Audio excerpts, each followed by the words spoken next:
Ini kita akan melanjutkan pembahasan tentang strategi evolutionary, di mana ini juga menjadi salah satu algoritma dalam komputasi evolusioner yang mengadopsi konsep evolusi alam. Jadi yang akan kita bahas di sini adalah penjelasan awal, apa itu evolusi strategi, kemudian bagaimana penyajian solusi dalam evolusi strategi, kemudian proses seleksi dan rekomendasi yang terjadi pada evolusi strategi, kemudian detail dari proses mutasi, seleksi survivor, dan contoh singkat, ya, contoh sederhana dari penggunaan evolusi strategi. Oke, evolusi strategi ini adalah salah satu teknik atau algoritma optimisasi yang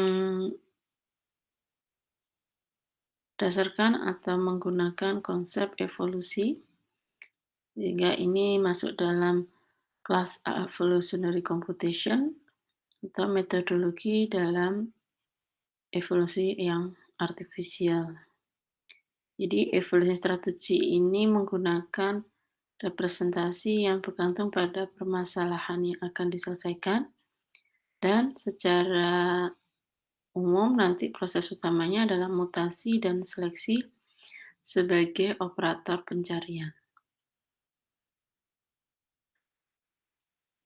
Jadi secara intuitif sebenarnya ini adalah algoritma optimisasi yang sifatnya adalah kita tebak, kemudian kita cek, tebak dan cek dengan menggunakan parameter-parameter yang sifatnya ada random dan dilakukan secara berulang-ulang. Dan ini sebagai gambaran contoh ya di strategi evolusioner yang diadaptasi covariant matrix ya, dalam bentuk covariant matrix.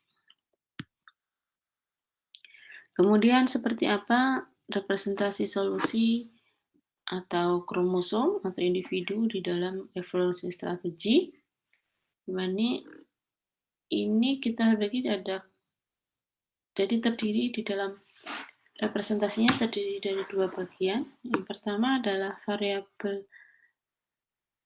solusi itu sendiri, ya, atau kita sebut variabel objek. Jadi ada X1 sampai Xn, ini adalah variabel-variabel solusinya, yang mana nanti direpresentasikan sebagai bilangan real tanpa ada proses konversi. Jadi benar-benar nilai real dari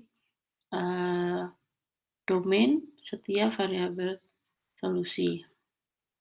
Kemudian bagian kedua adalah parameter. Nah, ini yang sedikit unik dengan atau perbedaan utama dari evolutionary strategy dengan GA atau GP, ya. Jadi di sini justru parameter itu menjadi bagian dari representasi individu atau kromosomnya.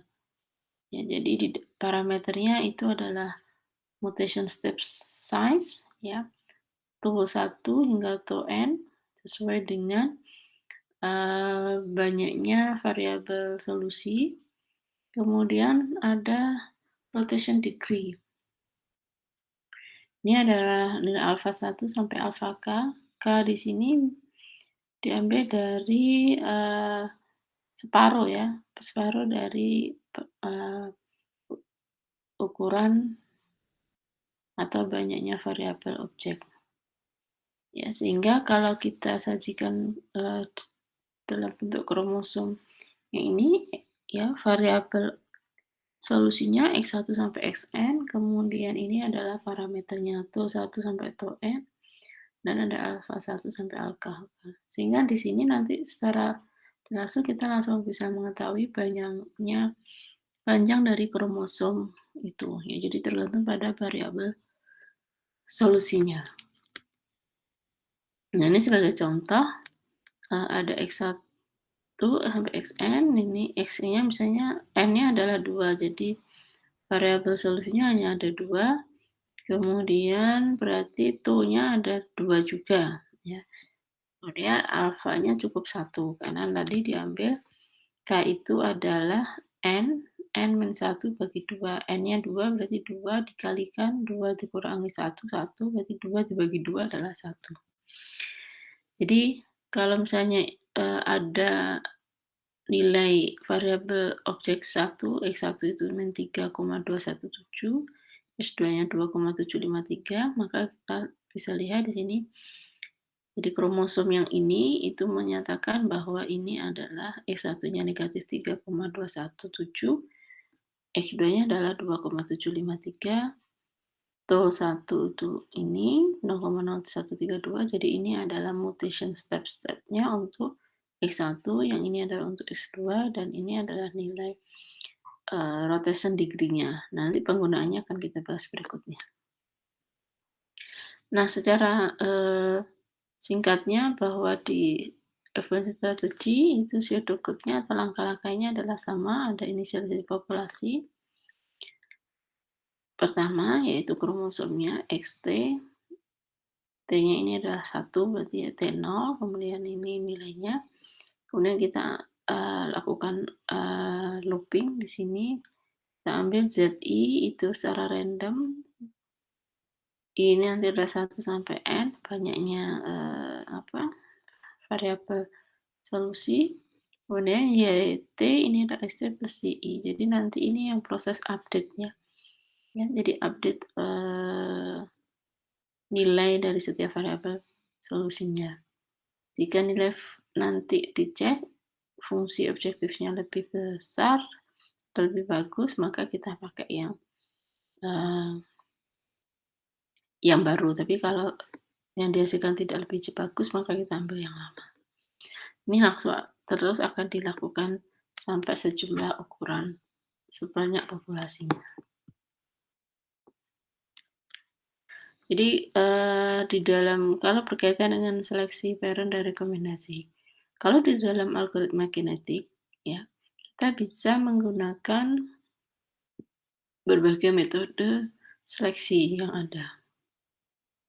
Kemudian parent akan diseleksi dengan uniform random distribution sesuai dengan operatornya. Jadi tapi kalau di ES ya ini tidak terjadi sebenarnya proses seleksi karena sebenarnya kita hanya melihat nilai-nilai probability-nya. Oke, proses seleksinya bisa menggunakan discrete atau intermediate atau local dan global.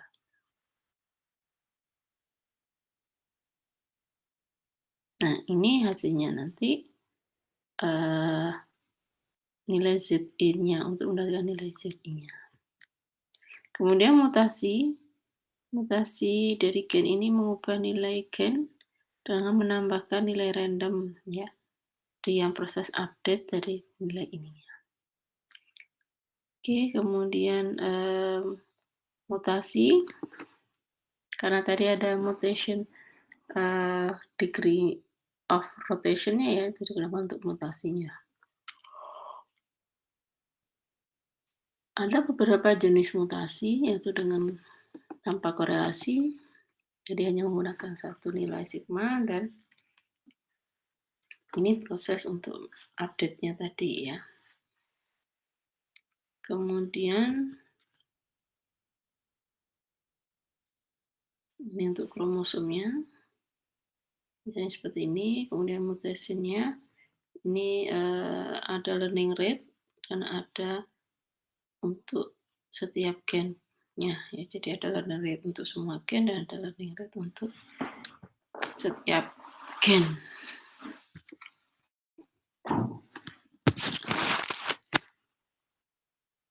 Kemudian proses mutasinya, misalnya di sini adalah kromosom awal, kemudian kita lakukan inversi untuk segmen 2345. Jadi kita tinggal ubah posisinya dibalik gitu ya, 2345. Kemudian atau dilakukan insertion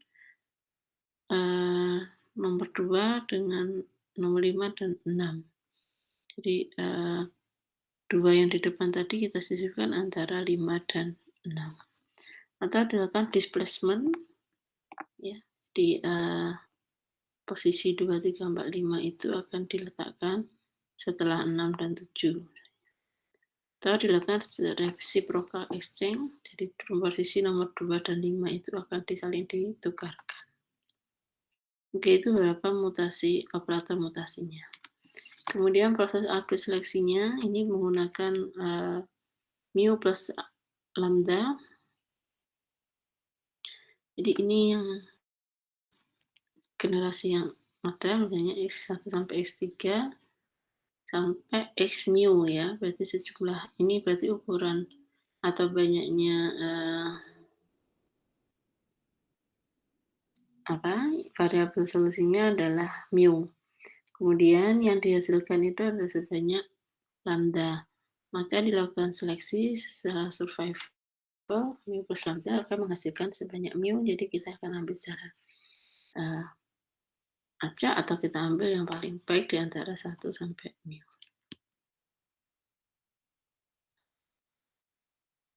Atau langkah yang kedua bisa mu, lambda. Jadi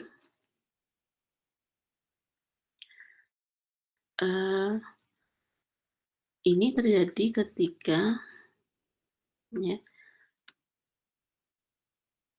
kita ambil saja yang hasilnya, yaitu hasilnya adalah lambda, maka kita ambil mu-nya itu kurang dari sama dengan lambda, artinya ketika itu sama juga, maka kita akan menghasilkan mu. Jadi kalau mu-nya itu sama dengan lambda, artinya yang dihasilkan itu sama dengan yang di awal, atau ukuran kromosom, ukuran populasi, maka ya artinya semua yang di Z ini semua offspring akan mengganti semua kromosom awal, kromosom generasi tersebut. Sedangkan ketika mu itu lebih sedikit daripada lambda, ya berarti akan terjadi pemeringkatan atau kita ambil offspring yang terbaik. Ya.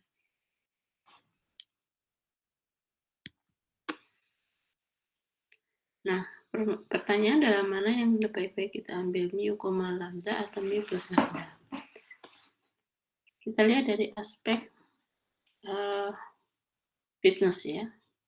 Jadi kalau mu per lambda, ya ini kita tidak bisa menjamin bahwa yang terbaik itu akan selalu terjaga. Karena tadi, jadi mu, bisa jadi yang terbaik itu adalah di mu, ya bukan di lambdanya. Tapi kalau mu plus lambda, kita akan bisa menjamin akan mendapatkan best solutionnya itu akan selalu survive ya, karena pada mu plus lambda kita akan ambil yang terbaik-terbaik saja di antara mu dan lambda, di antara current generation dengan offspringnya. Kemudian dilihat dari local optimum inclination-nya. Jadi kalau di mu, lambda,